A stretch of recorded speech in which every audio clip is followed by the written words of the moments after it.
నమస్కారం. Greater Guntur voice news కి స్వాగతం. ముందుగా హెడ్లైన్స్ చూద్దాం. నిరంతరం మంగళగిరి అభివృద్ధి లోకేష్ ఆలోచన. స్త్రీ శక్తి కేంద్రాన్ని సందర్శించిన నారా బ్రాహ్మణి. గుంటూరులో వైసీపీకి మరో షాక్. పార్టీని వీడిన తాడిశెట్టి సోదరుడు. జగన్ తీవ్ర మోసం చేశాడంటూ విమర్శలు.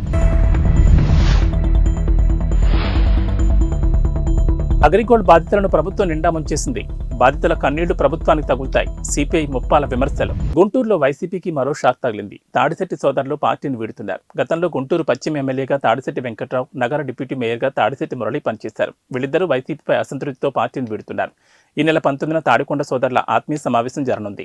శనివారం గుంటూరు నగరంలోని ఓ హోటల్లో ఏర్పాటు చేసిన విలేకరుల సమావేశంలో ఈ సందర్భంగా తాడిశెట్టి మురళి మాట్లాడుతూ వైసీపీలో తమకు కనీస గుర్తింపు లేదన్నారు. తమ అనుచరులకు ప్రాధాన్యం ఇవ్వడం లేదన్నారు. వైసీపీలో దళారులున్నారన్నారు. జగన్ను కలవడం కంటే వెంకటేశ్వర స్వామి దర్శనం సులభంగా జరుగుతుందని మురళి పేర్కొన్నారు. ఆత్మీయ సమావేశంలో అందరి అభిప్రాయాలను తీసుకుని భవిష్యత్తులో ఏ పార్టీలోకి వెళ్లాలో డిసైడ్ చేసుకుంటామని చెప్పారు.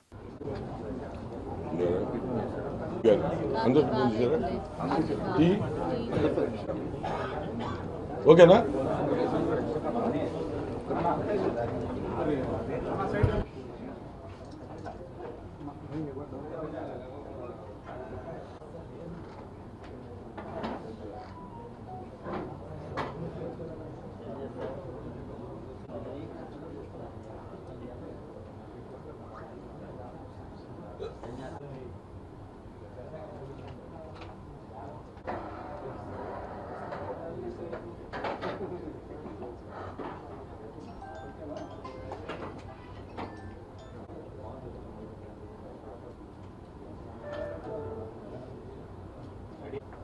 గుంటూరు పట్టణంలో సుదీర్ఘ రాజకీయ చరిత్ర ఉన్నటువంటి తాడిశెట్టి వెంకట్రావు గారు మరి వారి సోదరులు నేను ఎంతో అంకురిత భావంతో రాజకీయంగా ప్రజలకి చాలా దగ్గరగా పార్టీలకు అతీతంగా ప్రజాసేవ చేసినటువంటి సందర్భాలని మీ అందరికీ బహుశా గుర్తు చేస్తున్నాను. 2004 నుంచి 2009 వరకు కూడా మా సోదరులు తాడిశెట్టి వెంకట్రావు గారు ఈ గుంటూరు పట్టణంలో గుంటూరు 2 నియోజకవర్గానికి ఎమ్మెల్యేగా ప్రాతినిధ్యం వహించిన సంగతి మీ అందరికీ తెలిసిందే.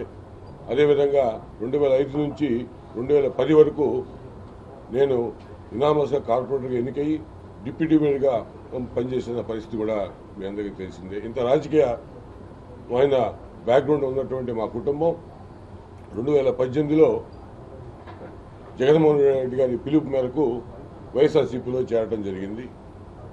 మరి 2019 ఎలక్షన్లో గుంటూరు వెస్ట్, గుంటూరు ఈస్టు, మంగళగిరి, సత్యనపల్లి, పత్తిపాడు, తెనాలి, పొన్నూరు నియోజకవర్గాల్లో విశేషంగా కృషి చేసి అక్కడ అభ్యర్థులు గెలవడానికి ఎంతో నమ్మకంతో పార్టీ మా యొక్క సేవలను గుర్తించి సరైనటువంటి సముచిత స్థానం ఈ పార్టీలో కల్పిస్తుందని ఎంతో ఆశతో ఎదురు చూడటం జరిగింది. అదేవిధంగా మమ్మల్ని నమ్ముకున్నటువంటి, మమ్మల్ని ప్రేమిస్తున్నటువంటి పార్టీ అభిమానులు కానివ్వండి, మా అభిమానులు కానివ్వండి, మా శ్రేయోభిలాషులు కానివ్వండి, మా బంధువులు కానివ్వండి, మా స్నేహితులు కానివ్వండి, అభిమానులు అందరూ కూడా చాలా గుర్తింపు అనేది తప్పనిసరిగా జగన్మోహన్ రెడ్డి గారు మాకు కల్పిస్తారని మా అనుచర వర్గానికి కానివ్వండి, మమ్మల్ని నమ్ముకున్నటువంటి కుటుంబాల్లో ఉన్నటువంటి కార్యకర్తలు కానివ్వండి, ఏదైనా మంచి జరిగిందని ఆశించడం జరిగింది. అయితే అనూహ్యంగా ఇక్కడ ఉన్నటువంటి పరిస్థితులు, రాజకీయ వ్యవస్థలో ఉన్నటువంటి వాళ్ళని మధ్యవర్తులు అనాలో, మీడియేటర్స్ అనాలో, లేకపోతే జగన్మోహన్ తర్వాత ఉన్నటువంటి లేయర్ అనాలో, ఎవరైనా ఏదైనా కానివ్వండి, లేకపోతే దళారులు అనాలో కూడా నాకు అర్థం కాని పరిస్థితుల్లో మరి ఎప్పుడు కూడా మాకు ఎటువంటి గుర్తింపు ఇవ్వని పరిస్థితిని మేము గమనించాం. ఇక్కడ తీవ్రమైన ఒత్తిడి మా మీద ఉంది. మా అభిమానులు, తాడిశెట్టి ఫ్యామిలీని అభిమానించేటువంటి వాళ్ళందరూ కూడా మమ్మల్ని ఈ రోజున నిలదీసే పరిస్థితిని మేము ఎదుర్కొంటున్నాం. ఏం జరుగుతుంది ఇక్కడ అనేది ఎవరికి అర్థం కాని పరిస్థితిలో కొట్టుబెట్టాల్సిన ఈ తరుణంలో మేము మాకున్నటువంటి ఎవరైతే ఈ రోజున మమ్మల్ని ప్రశ్నిస్తున్నారో వాళ్ళందరితోటి ఆత్మీయులతోటి సోమవారం సమావేశం ఏర్పాటు చేసుకొని ఆ సమావేశంలో వాళ్ళందరూ అభిప్రాయాలు తీసుకొని వారి యొక్క మనసులో ఉన్న భావాల్ని గుర్తెరిగి మోసుకోవాలని నిర్ణయించుకోవడం జరిగింది. దీని సందర్భంగా శుభం కళ్యాణ మండపంలో 19వ తారీఖు సోమవారం 10:30కి ఆత్మీయ సమావేశాన్ని ఏర్పాటు చేసుకున్నాం. ఈ సమావేశంలో ఎటువంటి నిర్ణయం అయినా సరే మా కార్యకర్తలు, అభిమానులు, ఆత్మీయులు, బంధువులు, స్నేహితులు యొక్క నిర్ణయాన్ని శిరసావహిస్తాం. వారి నిర్ణయాన్ని గౌరవిస్తాం. వారి అభిప్రాయాన్ని మేము శిరోధార్యంగా తీసుకొని అభిప్రాయాన్ని అమలు చేసే విధంగా ముందుకెళ్తామని పత్రికాముఖంగా మీ అందరికీ తెలియజేస్తూ ఆ కార్యక్రమానికి అందరూ మమ్మల్ని అభిమానించే ప్రతి ఒక్కరు కూడా హాజరవ్వాలని కూడా మీ ద్వారా మా అందరికీ నేను సవినయంగా తెలియజేస్తూ ఉన్నాను.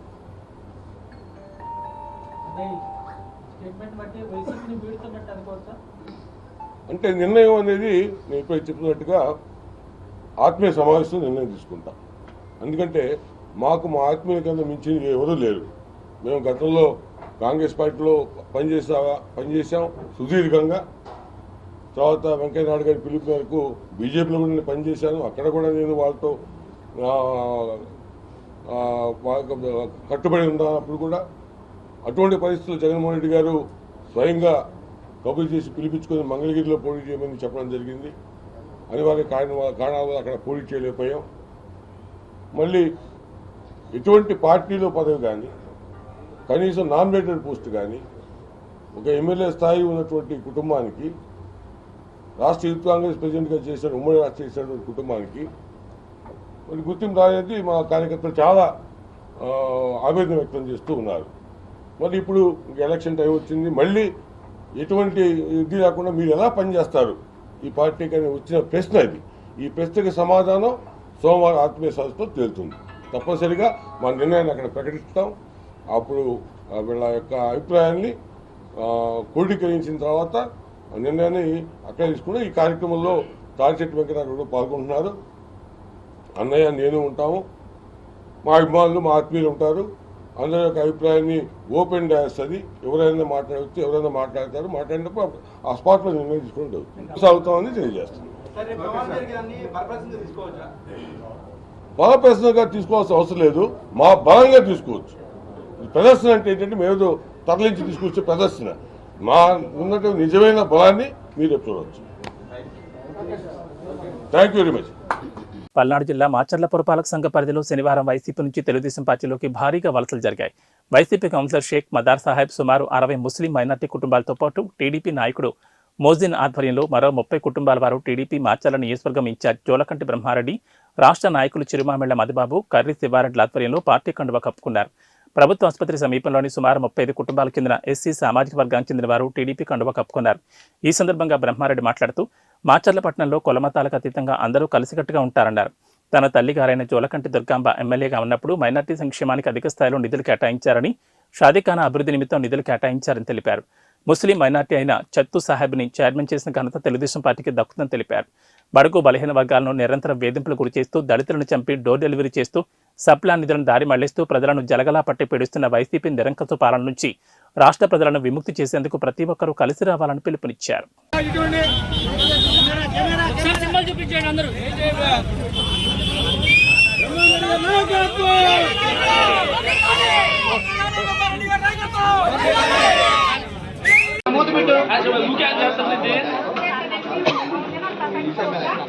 ఒకసారి అందరూ సింబల్ చూపించండి. అగ్రిగోల్డ్ బాధితుల విషయంలో పూర్తి స్థాయిలో హామీలు వైసీపీ ప్రభుత్వం నెరవేర్చలేదని సిపిఐ రాష్ట్ర కార్యదర్శి ముప్పాళ్ల నాగేశ్వరరావు విమర్శించారు. శనివారం గుంటూరు కొత్తపేటలోని సిపిఐ కార్యాలయంలో ఏర్పాటు చేసిన విలేకరుల సమావేశంలో ఆయన మాట్లాడారు. గతంలో టీడీపీ ప్రభుత్వం 3 లక్షలు ఇస్తాననగా వైసీపీ అధికారంలోకి రాగానే 7 లక్షలు కలిపి మొత్తం 10 లక్షలు ఇస్తానని నమ్మబలికారని తెలిపారు. అప్పట్లోనే అగ్రిగోల్డ్ ఆస్తులు జప్తు చేస్తామని చెప్పిన ప్రభుత్వం ఇప్పుడు అధికారంలోకి రాగానే మాట దాటేసిందని అన్నారు. అంతేకాకుండా గత ప్రభుత్వంలో రాజధాని రైతులకు 2,800 రూపాయలు ఇవ్వగా వైసీపీ అధికారంలోకి రాగానే 5,000 ఇస్తానన్నారు. కానీ మాట తప్పి రాజధాని రైతులను నిలువున ముంచేశారని కొనియాడారు. గడిచిన 56 మాసాలకు 2,500 చొప్పున రైతులకు 1,40,000 రూపాయలు అందివ్వాలని నాగేశ్వరరావు డిమాండ్ చేశారు. ఈ కార్యక్రమంలో జంగాల అజయ్ కుమార్, మాల్యాద్రి తదితరులు పాల్గొన్నారు. మీడియా మిత్రులందరికీ నమస్కారం. రాష్ట్రంలో గత 9 సంవత్సరాల కాలంగా అగ్రిగోల్డ్ కంపెనీ చేసిన లక్షలాది మంది గతంలో తెలుగుదేశం ప్రభుత్వంలోనూ అనంతరం వైసీపీ ప్రభుత్వంలోనూ ఎన్నో పోరాటాలు చేసి అనేక విజయాలు సాధించడం జరిగింది. 2017 మార్చి 23న ప్రతిపక్ష నాయకునిగా జగన్మోహన్ రెడ్డి గారు విజయవాడ హనుమంతరాయ గ్రంథాలయంలో ఆమరణ దీక్ష చేస్తున్న ఆ దీక్ష ముగింపు సభకు వచ్చి, సమయం లేదు మిత్రమా, 3 సంవత్సరాలు అయిపోయింది, ఇంకొన్న 2 సంవత్సరాలు రెప్పపాటులో అయిపోతుంది, తర్వాత మనందరి ప్రభుత్వం వస్తుంది, మన ప్రభుత్వంలో కంపెనీ యాజమాన్యం సంగతి నేను తేలుస్తా,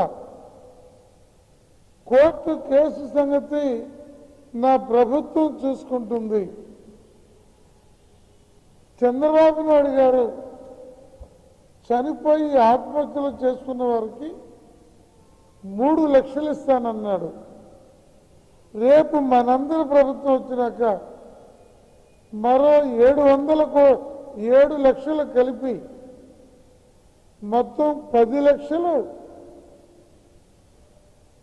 ఆయన ఇస్తానన్న 3 లక్షలు, ఈయన కల్పిస్తానన్న 10 లక్షలు పూలలో పెట్టి బాధితులు ఇళ్ళకి పంపిస్తా.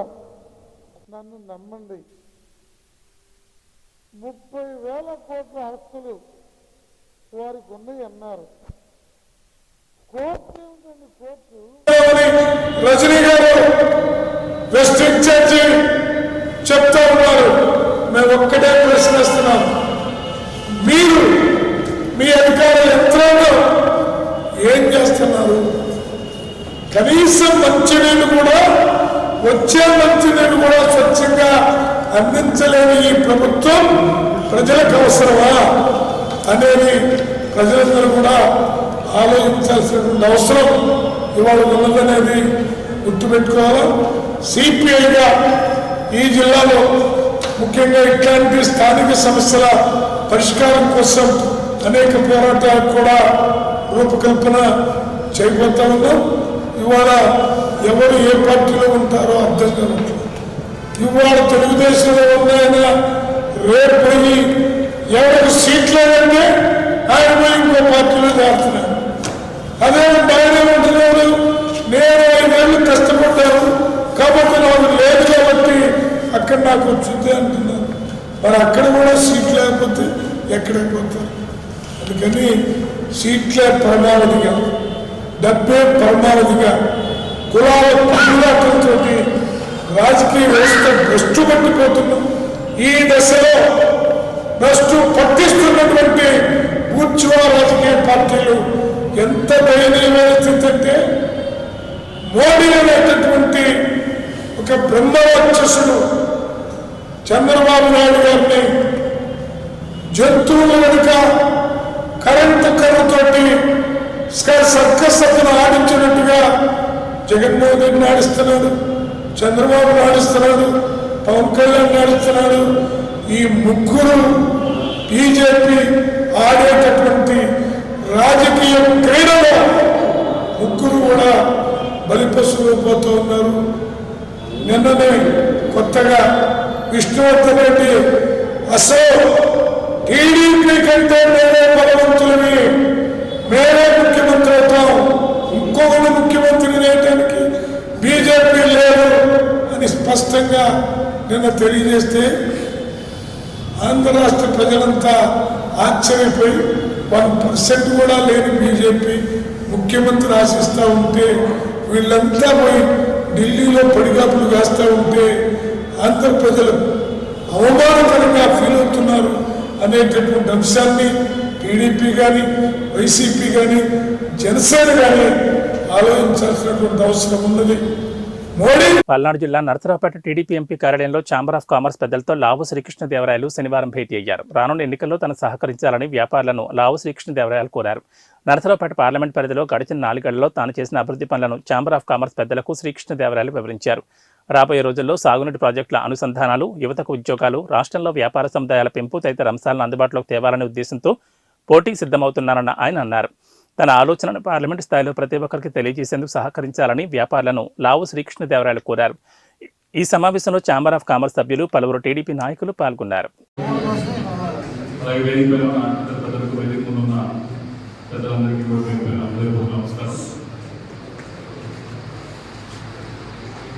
ఎవరికి ముందు తెలిసినా తెలియకపోయినా మొట్టమొదటిసారిగా ఎలా ఉంది, గ్రౌండ్లో పరిస్థితి ఎలా ఉందని తెలిసేది వ్యాపారస్తులకి. వ్యక్తిగతంగా ఎవరిపైన ఏ విధమైన అభిప్రాయం ఉంది, ఏ నాయకుల పైన ఎటువంటి అభిప్రాయం ఉందని తెలిసేది వ్యాపారస్తులు. ఎందుకంటే వ్యాపారస్తుల దగ్గరికి రోజు 50 మంది వస్తారు, అన్ని వర్గాల ప్రజలు వస్తారు. వచ్చిన వాళ్ళందరూ కూడా వాళ్ళ అభిప్రాయాన్ని కూడా తెలియజేస్తారు, చెప్తారు. వీళ్ళు కూడా చాలా న్యాక్ అడుగుతారు వ్యాపారస్తులు. ఆ ఇన్ఫర్మేషన్ బయట ఎలా ఉంది ఏంటి అని చెప్పి. అలాగే పెద్దలు చెప్తా ఉన్నారు, సార్ మీరు ఎక్కడున్నా కానీ మేము మిమ్మల్ని అభిమానించాం, పార్టీకి అతీతంగా మిమ్మల్ని అభిమానించామని చెప్పి ఇందాక మిత్రులు చెప్తా ఉన్నాం. దానికి మీ అందరికీ కూడా ధన్యవాదాలు తెలియజేసుకుంటా ఉన్నాం. అభిమానాన్ని మీ దగ్గర చూడడానికి ముఖ్యమైన కారణం పల్నాడు ప్రజలే. వారు అనే ఈ 5 సంవత్సరాలు 6 సంవత్సరాలు ఇక్కడ ఎంపీగా ఉండగా దాన్ని ఇన్ఛార్జ్గా ఉన్నప్పుడు కూడా నన్ను నడిపించడం జరిగింది. వారు ప్రజలు ఎలా ఉంటారో వారి బట్టే మనం ఉంటాం. ఇదిగో అందరూ అనుకునే నాయకులు బట్టి పెట్టాను. ప్రజలు ఎలా ఉంటారో, ప్రజలు ఎలా నడిపిస్తే మనం నడుస్తాం. ప్రజలు మనం తప్పు చేసినప్పుడు తప్పు అని చెప్తే మనం తప్పు చేయడానికి భయపడతాం. ప్రజలు మనం రైట్ చేసినప్పుడు కొద్దిగా ప్రోత్సహిస్తే మనం ఇంకా చేయడానికి ప్రయత్నిస్తాం. మనం అభివృద్ధి కార్యక్రమాలు చేసాము అంటే వాళ్ళు వచ్చేసారి బాగా చేసామని చెప్తే మనం ఇంకా అభివృద్ధి చేయాలని ముందుకు వారి వైపు నుంచి ఎటువంటి రెస్పాన్స్ వస్తుందో దాన్ని బట్టి మనం కొన్నిసార్లు మనం తప్పు చేస్తున్నా సర్లే అని చెప్పి వారి వైపు నుంచి ఏ విధమైన రెసిస్టెన్స్ రాకపోతే మరిన్ని తప్పులు చేయడానికి మనం ప్రయత్నిస్తాం. మరిన్ని తప్పులు చేయడానికి ఏముంది కాదు పట్టించుకోవట్లేదు కానీ మనం ప్రయత్నిస్తాం. అలా కాకుండా పల్నాడు ప్రజలు అలా కాదు, తప్పు చేస్తే మొహమ్మద్ చెప్పే వ్యక్తులే, తప్పు చేయడం జరుగుతుంది సరిగ్గా ఉండాలి అని చెప్పే వ్యక్తులే. కాబట్టి ఇందాక పార్టీలకు అతీతంగా మంచి పేరు సంపాదించుకున్నాము అంటే కారణం ఇక్కడ ఉన్న ప్రజలే అని చెప్పి నేను పూర్తిగా విశ్వసిస్తా ఉన్నాను. దానికి వాళ్ళందరికీ కూడా ధన్యవాదాలు తెలియజేసుకుంటా ఉన్నాను. మీ అందరికీ తెలుసో తెలియదు, నేను రాజీనామా చేసిన తర్వాత అందరూ సర్పంచులకి ఎంపీటీసీకి వాళ్ళే నాతో పాటు నడవమని అలా అని చెప్పి అవన్నీ ఇబ్బంది పెట్టలేదు. నాకు తెలిసి వాళ్ళు ఉండే ఇబ్బందులు, కానీ వాళ్ళందరికీ కూడా నాకు సహకరించడానికి 5 సంవత్సరాలు ధన్యవాదాలు అని చెప్పి ప్రతి ఒక్కరికి కూడా చెప్పడం జరిగింది. వారి వైపు నుంచి కూడా సార్ మీరు ఎక్కడున్నా బాగుండాలి, ఇంకా మరింతగా సేవ చేయాలని చెప్పి వాళ్ళు నన్ను ప్రోత్సహించడం జరిగింది. తప్పకుండా ఆ సేవ నన్ను ఇంకా చేయాలి అంటే, ప్రాంతానికి మంచి చేయాలి అంటే ఇప్పటికే మనం 5 సంవత్సరాల్లో చేస్తున్నవన్నీ కూడా మీకు పుస్తకంలో ఇవ్వడం జరిగింది. ముఖ్యంగా మనం ఏదైతే పల్నాడుకు సంబంధించి వరకిపూడి సార్ ప్రాజెక్ట్ దానికి పర్మిషన్ తీసుకోవడం జరిగింది. అయితే దాని పనులు తొందరగా స్టార్ట్ చేయించి నెక్స్ట్ 5 సంవత్సరాలు చేయాల్సిన అవసరం ఉంది. వాళ్ళు 5 సంవత్సరాలు పట్టు పనులు స్టార్ట్ అయితే సంవత్సరం ఆఫ్ అయిపోతుంది. అలాగే జడ్జి మిషన్ కింద ఇప్పటికే 500 కోట్ల దాకా డబ్బులు వచ్చినాయి. ఇంటికి కుళాయి. కానీ ఇంటెన్సివ్ కుళాయిస్ సరిపోదు, అక్కడ దాకా వాటర్ గేట్ ద్వారా నీళ్ళు రావాల్సిన అవసరం ఉంది. దాన్ని కూడా కొంతతో నెక్స్ట్ 5 సంవత్సరాలు దాని మీద టార్గెట్ పెట్టి చేయాల్సిన అవసరం ఉంది. ఎందుకంటే ఇక్కడ ముఖ్యంగా పొలాల పట్ల సంబంధించి తాగడానికి నీరు ఇప్పుడు చూశారు. వీటితో పాటు నాకు మరింత ముఖ్యమైనది ఇప్పుడు దాకా మాట్లాడింది ఏంటంటే ఈ ప్రాంతానికి సంబంధించి ఈ 5 సంవత్సరాలు 4 సంవత్సరాలు దాని గురించి ఆలోచించలేదు, కానీ ఈ సంవత్సరం ఆలోచిస్తూ ఉన్నారు. పల్నాడు జిల్లా చిలకలూరుపేట అడ్డోడ్ వద్ద గల 18, 19, 20 సచివాలయాలను పల్నాడు జిల్లా కలెక్టర్ శివశంకర్ శనివారం తనిఖీ చేశారు. సచివాలయంలోని వార్డ్ అడ్మిన్ మరియు వీఆర్ఓలను పేదలందరికీ ఇళ్ల రిజిస్ట్రేషన్ ప్రక్రియ జరిగే విధానాన్ని పరిశీలించి సంబంధిత సాంకేతిక సమస్యల గురించి కలెక్టర్ అడిగి తెలుసుకున్నారు. రిజిస్ట్రేషన్ ప్రక్రియకు సంబంధించిన సిబ్బంది అందుబాటులో ఉండాలని కలెక్టర్ సూచించారు. సచివాలయ పరిధిలో జరిగే సేవల గురించి ప్రతి కార్యదర్శిని కలెక్టర్ అడిగారు. ఎన్నికల విధులు మరియు ఓటర్ జాబితాలో జరుగుతున్న మార్పులు, చేర్పులు మరియు తొలగింపులు, పోలింగ్ కేంద్రాల్లో ఉన్న వసతుల గురించి సంబంధిత బిఎల్ఓలను కలెక్టర్ సూచించారు. సచివాలయ పరిధిలో ప్లానింగ్ కార్యదర్శుల విధులు మరియు క్షేత్రస్థాయిలో ఉన్న సమస్యల గురించి కలెక్టర్ తెలుసుకుని పరిష్కరిస్తామన్నారు.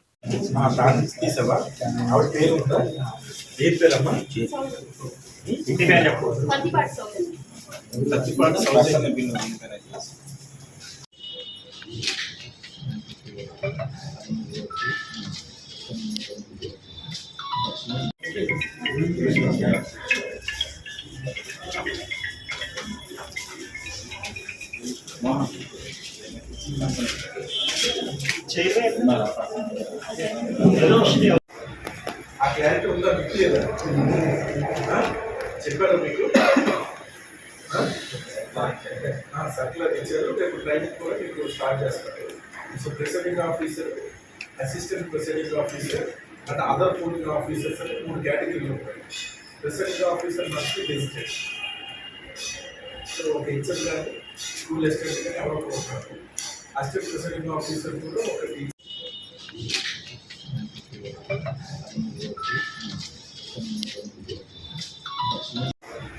ఆ క్లారిటీ ఉందా మీకు లేదా చెప్పారు మీకు సర్కులర్ ఇచ్చారు. రేపు ట్రైనింగ్ కూడా మీకు స్టార్ట్ చేస్తారు. So presiding officer, assistant presiding officer and other polling officers అని 3 కేటగిరీలు ఉంటాయి. Presiding officer must be gazetted. So ఒక హెచ్ఎం కానీ స్కూల్ అసిస్టెంట్ కానీ ఎవరో ఉంటారు. అసిస్టెంట్ ప్రిసైడింగ్ ఆఫీసర్ కూడా ఒక వీఆర్ఓ ఒకరు ఉండాలి. ఇంకెవరు సో మీరు ఉండేటట్టుగా చూసుకోండి. ఇది ఒకటి. ఇక్కడ ఉన్న వాళ్ళు BRO Guntur Kakani road BSNL office ఎదురు వాసవినగర్లో ఈ నెల 18వ తేదీ ఉదయం శ్రీ వైష్ణవి హాస్పిటల్ను రాష్ట్ర వైద్య ఆరోగ్య శాఖ మంత్రి విడుదల రజని ప్రారంభించనున్నట్లు హాస్పిటల్ అధినేత ప్రముఖ nephrologist doctor Kelari Sunil Kumar, GGH accident and emergency వైద్య నిపుణులు చంద్ర రాధికారాణి పేర్కొన్నారు. ఈ మేరకు శనివారం గుంటూరు పట్టణంలోని ఓ హోటల్లో శ్రీ వైష్ణవి హాస్పిటల్ ప్రారంభోత్సవానికి సంబంధించిన పోస్టర్ను వారు ఆవిష్కరించారు. అనంతరం వారు మాట్లాడుతూ ఆ రోజు ప్రారంభోత్సవానికి Muppada Nageswararao, CPI general secretary doctor K Narayana, Kavati Sivanaga Manohar Naidu, MP Lavu Srikrishnadevarayalu, Guntur జిల్లా collector M Venugopal Reddy, AITUC R Ravindranath, ప్రభుత్వ విప్ ఎమ్మెల్సీ లేళ్లప్పిరెడ్డి, మాజీ మంత్రి Kanna Lakshminarayana, GGH superintendent doctor Kiran Kumar, senior general surgeon doctor Maddineni Gopalakrishnaiah, పలువురు ప్రముఖులు హాజరు కానున్నట్లు పేర్కొన్నారు. నేను డాక్టర్ కిలారి సునీల్ కుమార్. గత 17 సంవత్సరాల పైగా మూత్రపిండ వ్యాధుల నిపుణులుగా గుంటూరులో ప్రాక్టీస్ చేస్తూ ఉన్నాను. మా Srimati doctor Chandra Radhikarani emergency department హెచ్ఓడిగా గుంటూరు జనరల్ హాస్పిటల్లో పనిచేస్తూ ఉన్నారు. ఈ సందర్భంగా కాకాని రోడ్లో బిఎస్ఎన్ఎల్ ఆఫీస్ ఎదురుగా శ్రీ వైష్ణవి హాస్పిటల్ని నూతనంగా మాచే నిర్మించబడి ప్రారంభించడానికి రేపు మళ్ళీ ఇంకోసారి రీడ్. కాకాని రోడ్డులో బిఎస్ఎన్ఎల్ ఆఫీస్ ఎదురుగా శ్రీ వైష్ణవి హాస్పిటల్ని నూతనంగా ప్రారంభోత్సవానికి రేపు ఆదివారము అనగా 18వ తారీఖు ఉదయం 11 గంటల 15 నిమిషములకు ప్రారంభించడానికి నిర్ణయించాము. ఈ సందర్భంగా మన రాష్ట్ర ఆరోగ్య శాఖ మంత్రులు గౌరవనీయులైన శ్రీమతి విడుదల రజని గారు ముఖ్య అతిథిగా విచ్చేస్తూ ఉన్నారు. వారితో పాటు అత్యంత సీనియర్ వైద్యులు డాక్టర్ శ్రీ మద్దినేని గోపాలకృష్ణయ్య గారు కూడా విశిష్ట అతిథులుగా విచ్చేస్తూ ఉన్నారు. అంతేకాకుండా మన నగర మన జిల్లా కలెక్టర్ గారు గౌరవనీయులైన శ్రీ వేణుగోపాల్ రెడ్డి గారు మరియు మన నగర మేయరు గౌరవనీయులైన శ్రీ కావటి మనోహర్ నాయుడు గారు, మన నగర కమిషనర్ గారు శ్రీమతి చేకూరి కీర్తి గారు కూడా చేస్తూ ఉన్నారు. వీరితో పాటు జాతీయ నాయకులు గౌరవనీయులైన కామ్రేడ్ డాక్టర్ కె నారాయణ గారు కూడా ఈ సందర్భంగా గౌరవ అతిథులుగా ఇచ్చేస్తూ ఉన్నారు. అంతేకాకుండా ప్రముఖులు పార్లమెంటు సభ్యులు శ్రీ లావు శ్రీకృష్ణదేవరాయలు గారు కూడా వస్తూ ఉన్నారు. వీరితో పాటు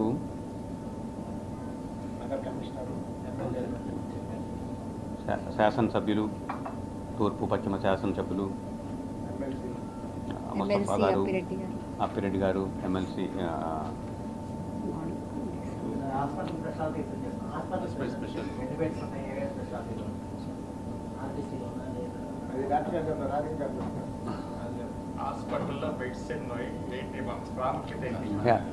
ఈ హాస్పిటల్లో ప్రముఖంగా కిడ్నీకి సంబంధించిన అన్ని వైద్య సేవలు అందించడానికి అత్యంత అధునాతకమైన సదుపాయాలతో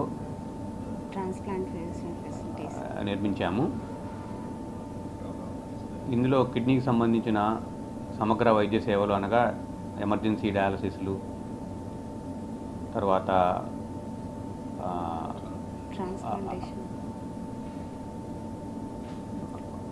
సంక్లిష్టమైన శస్త్రచికిత్సలు అంటే కిడ్నీ మార్పిడి సర్జరీలు కూడా చేయదలిచాము. వీటితో పాటు ఎమర్జెన్సీ కేర్కి పాయిజనింగ్, పామ్ కాట్లు,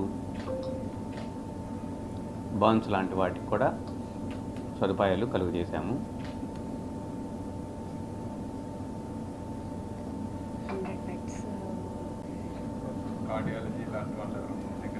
ఆరోగ్యశ్రీ సేవలు కూడా అందిస్తాము. నేను మాట్లాడద్దులే. మాంజలి, నేను డాక్టర్ రాధికా రాణి చంద్ర. నేను emergency and critical care physician and అనస్థీషియాలజిస్ట్ని. ప్రస్తుతం incharge head of the department of emergency medicine, government general hospital, Guntur medical కాలేజ్లో పనిచేస్తున్నాను. Emergency and critical care services తనకి హెల్ప్ చేయడానికి మా సపోర్ట్ సిస్టమ్ లాగా హెల్ప్ చేయడానికి ఈ హాస్పిటల్లో నా హస్బెండ్కి తోడ్పడటానికి, apart from my government time కాకుండా మిగతా టైంలో ఇదంతా తీసేసేరా.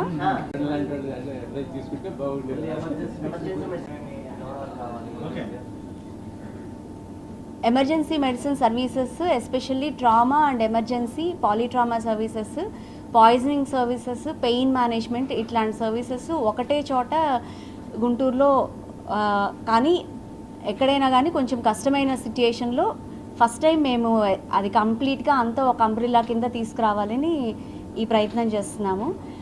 100 బెడెడ్ హాస్పిటల్ ఇది. దీనిలో అన్ని facilities for trauma, polytrauma, burns, pain management, emergency and critical care సర్వీసెస్ని ప్రొవైడ్ చేస్తాము. అండ్ ఆరోగ్యశ్రీ కూడా ఫ్యూచర్లో Aarogyasri and other facilities of insurance అన్నీ కూడా తీసుకొస్తాము. అంటే ఇప్పుడే కదా ప్రారంభించడం, కొద్ది వ్యవధిలోనే అవి అన్నీ కూడా ఏర్పాటు చేయడానికి ప్రయత్నం చేస్తాం డెఫినెట్గా. మీడియా పరంగా మీరందరూ కూడా మాకు సహకరించి మీ సహకారాలు అందిస్తే చాలా చాలా చాలా సంతోషం.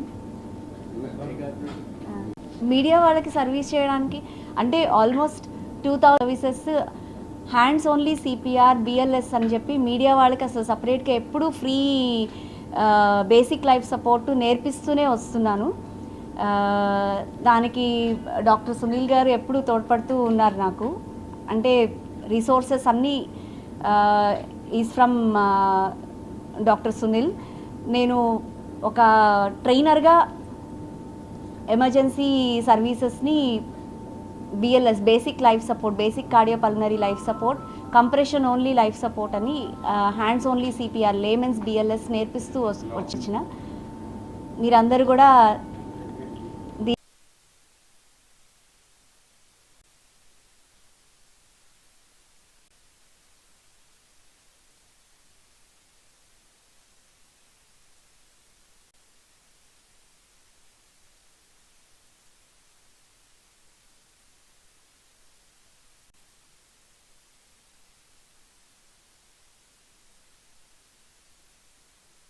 గత కొన్ని రోజులుగా గుంటూరులో డయేరియా కేసులు పెరుగుతుండడం తీవ్ర కలకలం రేపుతోంది. నగరవాసులు తీవ్ర భయాందోళనకు గురవుతున్నారు. పైపు లైన్లు పాడైపోయిన చోట కొత్తబాటిని అమర్చడం, లీకేజీలను గుర్తించి మరమ్మతులు చేయడంలో నిర్లక్ష్యంగా ఉండడం వల్లే తాగునీరు కలుషితమవుతోందని నగరవాసులు ఆవేదన వ్యక్తం చేస్తున్నారు. అధికారులకు ఈ విషయం తెలిసినా పట్టించుకోవడం లేదని ఆరోపిస్తున్నారు. ఇటీవల గుంటూరులో డయేరియాతో యువత మృతి చెందగా తాజాగా మరొకరు మృతి చెందారు. గుంటూరులో ఇటీవల కలుషిత నీరు తాగి దాదాపు 80 మంది జీజీహెచ్లో చేరారు. వారిలో షేక్ ఇక్బాల్ 4 రోజులుగా చికిత్స పొందుతూ మృతి చెందాడు. ఉదయం మృతి చెందిన ఇక్బాల్ కుటుంబ సభ్యులను టీడీపీ ఇన్ఛార్జ్ నజీర్ పరామర్శించారు. షేక్ ఇక్బాల్ మృతికి ప్రభుత్వమే బాధ్యత వహించాలన్నారు. అడ్మిట్ అయితే అతను ఎక్స్పైర్ అయ్యాడు. ఇదే డయేరియా దీని మీద అది మన హాస్పిటల్ నుంచి డిశ్చార్జ్ చేశారంట నిన్న రాత్రి డిశ్చార్జ్ చేశారంట. అట్లా కండిషన్ అలా ఉన్నప్పుడు డిశ్చార్జ్ చేశారు వీళ్ళు.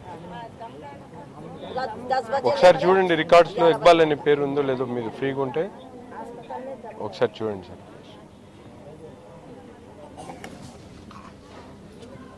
कई साहब कर डालते मट्टी हो गया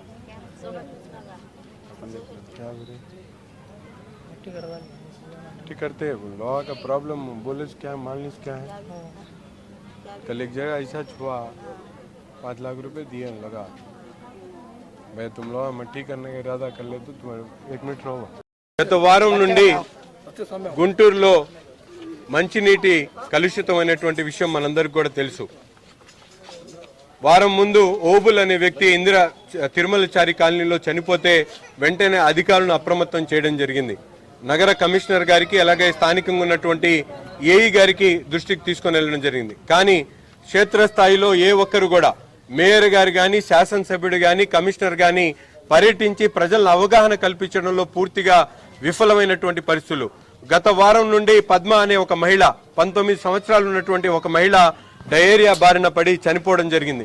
ఈరోజు ఇక్బాల్ 38 సంవత్సరాలు కేవలం డయేరియా బారిన గవర్నమెంట్ హాస్పిటల్ అడ్మిట్ అయితే ఆయనకు తగినటువంటి వైద్య సదుపాయాలు అందించలేక ఈరోజు మృత్యువాత పడ్డాడు. దీని అంతటికి కూడా ఇది ముమ్మాటికి ప్రభుత్వ హత్యలుగా మేము భావిస్తా ఉన్నాం.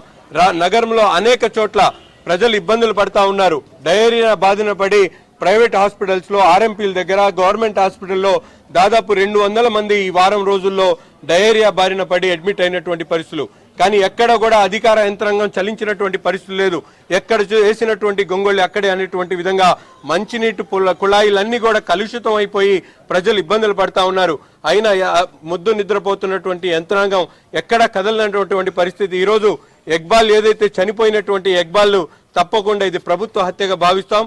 స్థానికంగా ఎంఆర్ఓ గాని కలెక్టర్ గారు గాని కమిషనర్ గాని ఏ ఒక్కరు కూడా ఇక్కడికి వచ్చి పరామర్శించలేదు.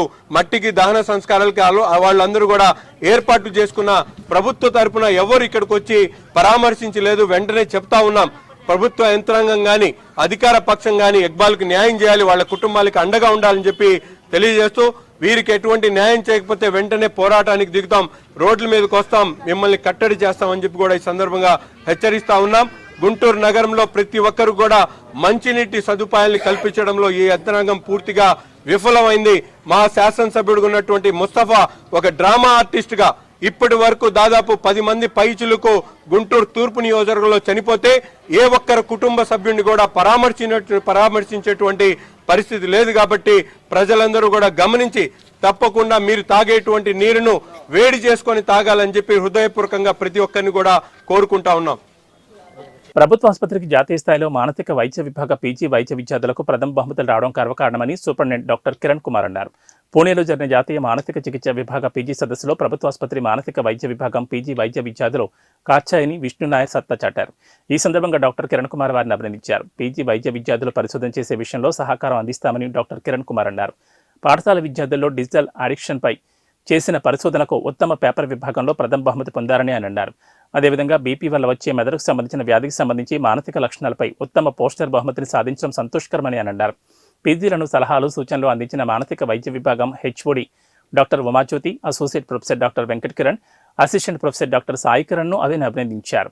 వ్యాధులు అంటారు, ప్రతి ఒక్కరికి వ్యాపకాయ అంత వేరు ఉంటుందేమో, నాకు కూడా కొద్దిగా ఉంది. అలానే ఇక్కడైతే మాత్రం మన కాత్యాయని హైపర్ టెన్షన్ పేషెంట్లో వచ్చే సైకాట్రిక్ ప్రాబ్లమ్స్ ఏంటనేది ఒక మంచి టాపిక్ అండి. ఎందుకంటే hyper tension is a part and parcel of life లాగా వాళ్ళ 50% అది పబ్లిక్ కూడా హైపర్ టెన్షన్గా ఉంది. దాదాపు 25 ఏళ్ళ నుంచి కూడా మనం హైపర్ టెన్షన్ చూస్తూ ఉన్నాం. ఎన్నో క్రైసిస్లు కూడా చూస్తున్నప్పుడు వీళ్ళలో వచ్చే మానసికమైన సమస్యలు ఏంటి, వాటిని ఎలా ఎదుర్కోవాలి, ఎట్లా గుర్తించాలన్నది కూడా చాలా ఇంపార్టెంట్గా నేను భావిస్తూ ఉంటాను. అలానే ఇంకొక టాపిక్ అయితే మాత్రం డిజిటల్ ఎడిక్షన్. సో ఆధునిక కాలంలో మనిషి పరిగెత్తున్నాడు, డిజిటలైజేషన్ జరిగి డిజిటల్ రూపంలో డిజిట్స్లోనే మొత్తం లైఫ్ అంతా ఉన్నప్పుడు డిజిటలైజేషన్ డిజిట్స్ అనేవి నాకు అనిపిస్తూ ఉంది. సో ప్రతి ఒక్కళ్ళలో టీడీపీ జాతీయ ప్రధాన కార్యదర్శి నారా లోకేష్ సతీమణి నారా బ్రాహ్మణి శనివారం మంగళగిరిలో స్త్రీ శక్తి కేంద్రాన్ని సందర్శించారు. మహిళలతో మాట్లాడి వారికి అందుతున్న శిక్షణ గురించి అడిగి తెలుసుకున్నారు. నారా లోకేష్ నెలకొల్పిన స్త్రీ శక్తి ఎంతో మంది నుంచి ప్రశంసలు అందుకుంటోందని, మంగళగిరి మహిళలకు స్త్రీ శక్తి ఎంతగానో దోహదపడుతుందని ఈ సందర్భంగా బ్రాహ్మణి అన్నారు. ఇప్పటికే 47 బ్యాచ్లకు శిక్షణ ఇచ్చి ఉచితంగా కుట్టు మిషన్లు అందించడం జరిగిందన్నారు. మంగళగిరి, తాడేపల్లి పట్టణాలతో పాటు దిగ్గరాల్లో ప్రతిరోజు 13 బ్యాచ్లకు శిక్షణ ఇవ్వడం జరుగుతుందన్నారు. నియోజకవర్గంలోని పేద మహిళల ఆర్థిక అభివృద్ధి లోకేష్ లక్ష్యమన్నారు. నిరంతరం మంగళగిరి అభివృద్ధి గురించే లోకేష్ ఆలోచన అన్నారు. నియోజకవర్గ ప్రజల కోసం లోకేష్ 27 సంక్షేమ కార్యక్రమాలు అమలు చేస్తున్నారని, మరో 2 నెలల్లో మంగళగిరి రూపురేఖలు మారబోతున్నాయని నారా బ్రాహ్మణి పేర్కొన్నారు.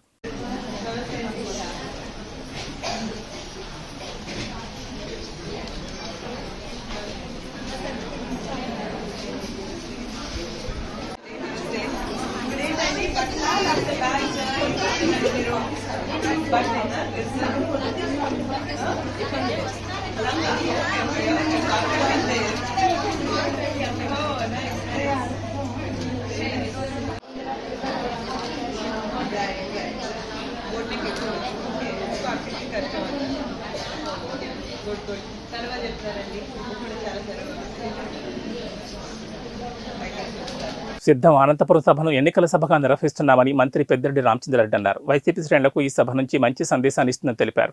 సభ అనంతరం వైసీపీ ఎన్నికల ఊపు అందుకుంటుందని కొనియాడారు. అందుకే ప్రతిష్టాత్మకంగా తీసుకుని సభ విజయవంతానికి కృషి చేస్తున్నామని ఆయన తెలిపారు.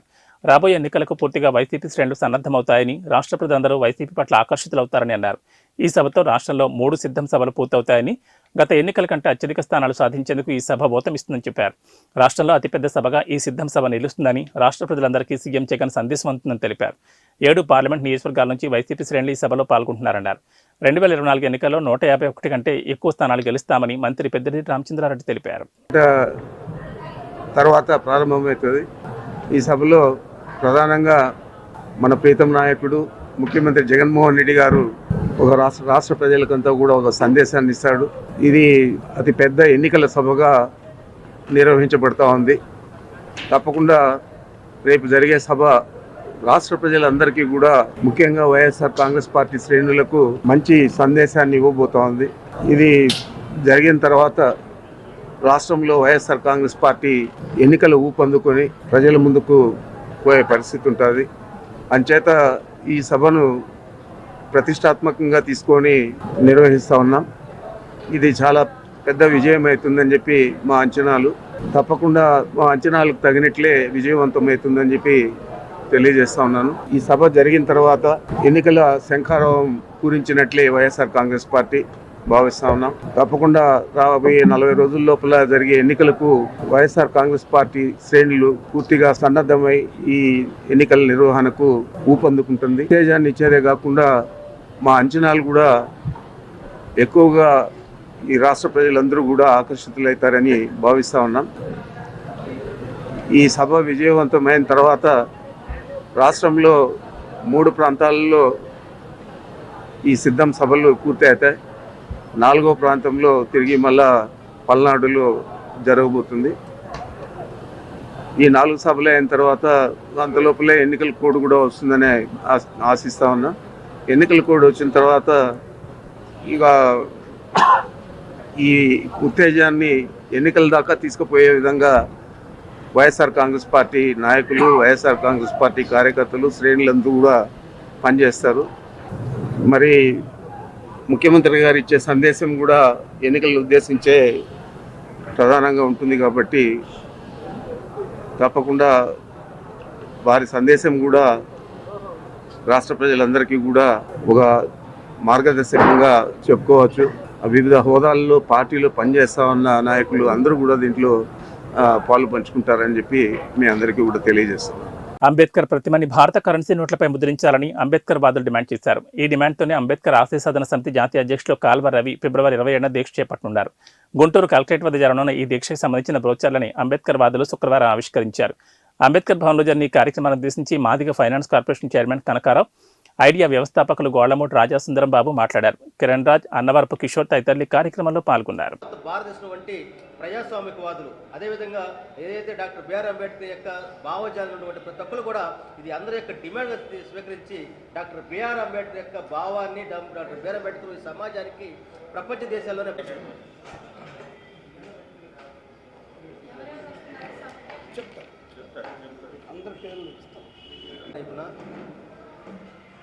భారత కరెన్సీ నోట్లపై డాక్టర్ బిఆర్ అంబేద్కర్ చిత్రపటాన్ని ముద్రించాలనేటువంటి ఒక డిమాండ్ తోటి సోదరుడు కాల్వ రవి చేపట్టినటువంటి నిరాహార దీక్షకు మద్దతుగా ఈరోజు డాక్టర్ చారబాగ్ గారు, అదేవిధంగా అన్న కిరణ్ రాజ్ అన్న గారికి, అదేవిధంగా మన రాజేంద్ర బాబు గారు, అన్నవరపు కిషోర్ గారు, ఇంకా ఉన్నటువంటి దళిత సంఘాలకు సోదరి మన ఆచరణాత్మకంగా తీసుకెళ్తున్నటువంటి ప్రభుత్వం, జగన్మోహన్ ప్రభుత్వం ఖచ్చితంగా కాలువ రవి గారు చేసినటువంటి డిమాండ్ అయితే ఉందో ఆ డిమాండ్కి ఖచ్చితంగా మేము మా ఈ ఎలక్షన్ మేనిఫెస్టోలో పెట్టాలని చెప్పని మేము డిమాండ్ చేస్తాం ఈ అంశాన్ని. ఆ ఉద్దేశంతోనే ఈ నెల 27వ తారీఖున మేము అన్ని సంఘాలు, అన్ని కులాలు, మా అందరి పెద్దలతో కలుపుకొని మేము దీక్ష చేపట్టడం జరుగుతూ ఉంది.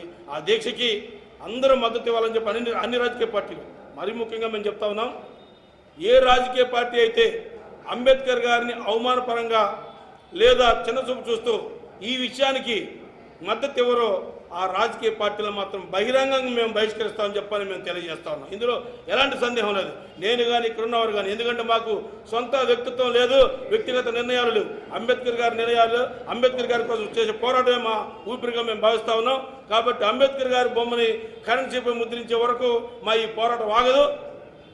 మాకు 27వ తారీఖున జరగబోయేటువంటి దీక్షకి ఈ రాష్ట్రంలో ఉండబడే అన్ని సంఘాలు, అన్ని కులాలు కూడా అంబేద్కర్ గారి వలన లబ్ధి పొందినటువంటి రిజర్వేషన్ ఫలాలు అనుభవిస్తున్నటువంటి, పదవులు అనుభవిస్తున్నటువంటి ప్రతి ఒక్కరు కూడా దీనికి సంఘీభావం తెలిపి ఇది నెరవేరే విధంగా అన్ని రాజకీయ పార్టీలు వాళ్ళ ఎలక్షన్ మేనిఫెస్టోలో పెట్టే విధంగా కృషి చేయాలని చెప్పని మీ అందరినీ పేరు పేరున నేను తెలియజేసుకుంటూ సెలవు తీసుకున్నాను. జై డాక్టర్ బిఆర్ అంబేద్కర్ అనే ప్రస్తావన కేవలం డాక్టర్ బిఆర్ అంబేద్కర్ గారి యొక్క భారతదేశము రూపాయి అనే సమస్య పైన ఆయన ప్రతినిధుల యొక్క సమావేశం ఏర్పాటు చేస్తే ఆ రోజున అందరి చేతుల్లో, ఆ సమావేశం అందరి చేతుల్లో డాక్టర్ బిఆర్ అంబేద్కర్ గారు రాసిన భారతదేశము రూపాయి సమస్య అనే పరిశోధనాత్మక గ్రంథమే ఉన్నది. వారందరూ కూడా హంటర్ కమిషన్ ముందు ఏం చెప్పారంటే, అంబేద్కర్ గారు తన పరిశోధనాత్మక గ్రంథంలో ఏదైతే సూచించారో, ఏవైతే సలహాలు ఇచ్చారో ఆ మేరకే భారత రిజర్వ్ బ్యాంకుని ఏర్పాటు చేయండి అని చెప్పి అందరూ ఏకగ్రీవంగా ఒప్పుకున్నారు. భారతదేశంలో ఉన్న సెంట్రల్ లెజిస్లేచర్స్ అంతా కూడా. ఆ క్రమంలో చరిత్ర అనేది అణిచివేయటం జరిగింది. 1934లో భారత రిజర్వ్ బ్యాంక్ అనేది చట్టం చేయబడితే 1935లో ఏప్రిల్ 1వ తారీఖున రిజర్వ్ బ్యాంక్ ఆఫ్ ఇండియా అనేది ఏర్పడింది. తర్వాత 1949లో ఇది నేషనలైజ్ చేయబడ్డది. మొదటిసారి నేషనలైజ్ చేయబడ్డ bank reserve bank of India. ఆ క్రమంలో ఇప్పుడు ఈ రోజున ఈ రిజర్వ్ బ్యాంకుకి 21 మంది డైరెక్టర్లు ఉన్నారు, 4 డిప్యూటీ గవర్నర్లు ఉన్నారు, ఇంకో గవర్నర్ ఉంటారు రిజర్వ్ బ్యాంక్కి. ఇటువంటి పరిస్థితుల్లో ఎవరి వల్ల అయితే ఈ రిజర్వ్ బ్యాంక్ అనేది ఏర్పడిందో వారి పేరునే కరెన్సీలో మొదట ఫోటో ముద్రించాల్సి ఉండగా, అలా కాకుండా కేవలం అంబేద్కర్ గారు ఒక దళితుడు, అంటరానివాడు అంటూ ఆయన యొక్క ఫోటోని 13 సంవత్సరాల నుంచి నా సోదరుడు రవి పోరాడుతున్నా కూడా, ఇంకా భారతదేశ వ్యాప్తంగా అనేక చోట్ల భారత కరెన్సీ మీద అంబేద్కర్ గారి బొమ్మ ముద్రించాలని పోరాటాలు జరుగుతున్నా కూడా, ఢిల్లీలో జంతర్ మంతర్ దగ్గర ధర్నాలు జరుగుతున్నా కూడా నేను కూడా చాలా పోరాటాలు చేస్తూ వచ్చాను దీని మీద. ఎవరు కూడా పట్టించుకోవట్లేదు. ఈ రోజున ఎన్నికల సమయం కాబట్టి నేను ఒకటే కోరుతున్నాను, వైఎస్ఆర్సీపీ దీన్ని మేనిఫెస్టోలో చేర్చాలి. వైఎస్ఆర్సీపీ పార్టీ భారత్ కరెన్సీపై అంబేద్కర్ గారి బొమ్మ, అధికార పార్టీ, అన్ని రాజకీయ పార్టీలు వినండి సార్, వైఎస్ఆర్సీపీ పార్టీ దీన్ని మేనిఫెస్టోలో చేర్చాలి. ఆ తర్వాత ఆంధ్రప్రదేశ్లో రాష్ట్రంలో ఉన్నటువంటి అన్ని రాజకీయ పక్షాలు తమ తమ మేనిఫెస్టోలో చేర్చాలి. ఇక నుంచి ఇక్కడ మా ఓట్లు వేయించుకుంటున్నారు, గెలిచి పార్లమెంట్లో కూర్చుని వాళ్ళ సొంత పనులు చేసుకుంటూ ప్రజా సమస్యలు, ప్రజా హక్కుల విషయాలు, మరి పేదల యొక్క హక్కుల విషయాలు మర్చిపోతున్నారు కనుక లోక్సభ సభ్యులు, రాజ్యసభ సభ్యులు ఈ రోజున వారి ముందు మేము ఒకటే చెబుతున్నాం, మాకు 5 సమస్యలు ఉన్నాయి. ఆ 5 సమస్యల్లో మొదటిది భారత కరెన్సీ పైన అంబేద్కర్ గారి ముద్ర బొమ్మ అనేది ఎవరైతే ఆ విషయాన్ని టేకప్ చేస్తారో, ఆ విషయాన్ని ఎవరైతే హామీ ఇస్తారో అటువంటి అభ్యర్థులకే మేము ఓటేస్తామని చెప్పేసి ఈ రోజున అన్నికి మాల మారిగా ఎరుకులు యానాది చాకల మంగళ ఒడ్డేరు ఉప్పర అన్ని కులాలలో ఏకమై ఈ రోజున మేము డిమాండ్ చేస్తున్నాం మీడియా ద్వారా అని చెప్పి మీకు తెలియజేస్తున్నాం. Very good.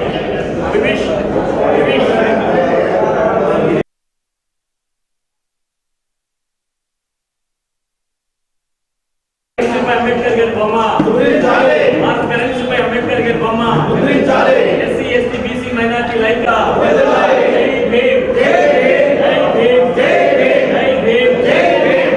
అంబేద్కర్ ఆలోచన విధానం, కరెన్సీపై అంబేద్కర్ గారి బొమ్మ.